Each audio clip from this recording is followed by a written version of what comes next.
So this comment reminded me of something I was going to post and haven't got around to yet.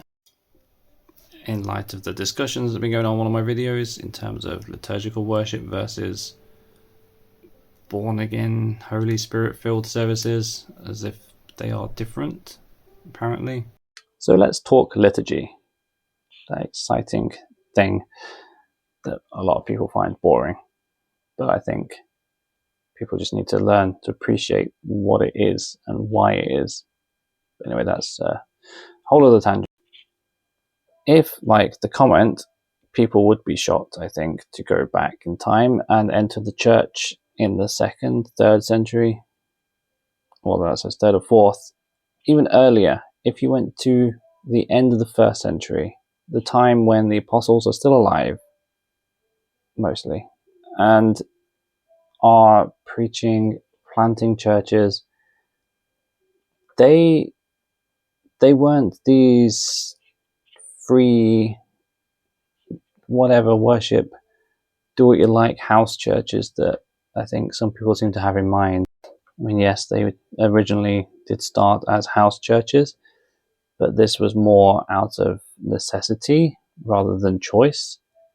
I mean, they had to because it was persecuted, and you know, you can't just go openly worship when the Jewish synagogues were still persecuting Christians, and later the Romans, until the Edict of Milan, and later when it was made an official religion and Roman Empire accepted Christianity, and they could then build buildings, and they did build buildings, dedicated spaces. I mean, there is evidence that even the early house churches had dedicated spaces for worship, like set aside from the rest of the house.